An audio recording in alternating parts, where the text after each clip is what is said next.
Hey guys, welcome to another New World video. So guys, just a short one today. I just wanted to look at the freshly posted release schedule for the Fresh Start servers and talk about a few of the questions people have been asking around it. So let's get into it.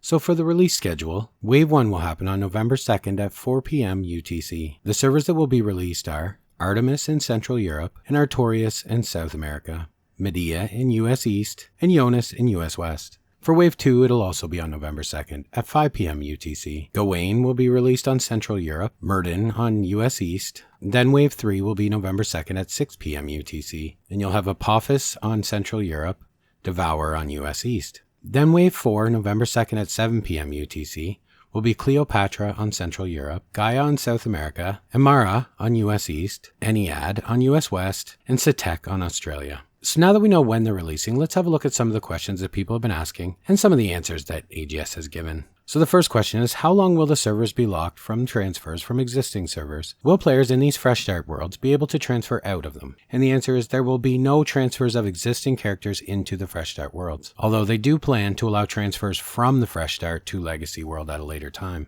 Can players in Fresh Start worlds transfer to another Fresh Start world? No, they're not going to be allowing this at this time, although it might be an option later. Will there be a third character creation slot, or will I need to delete a character to access these Fresh Start worlds? Players will have a third character slot added on November 2nd.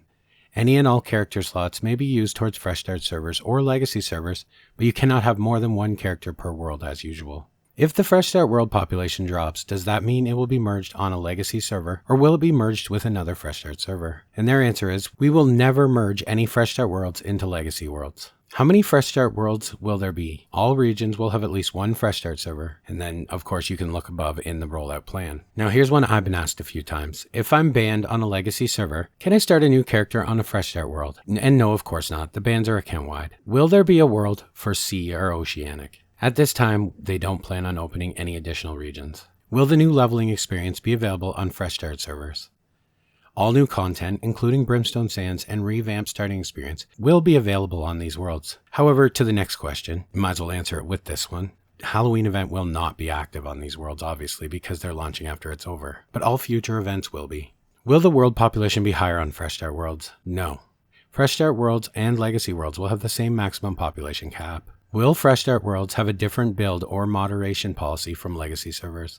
And the answer to that is of course no. Will there be a dedicated PvP only or RP only world in the future?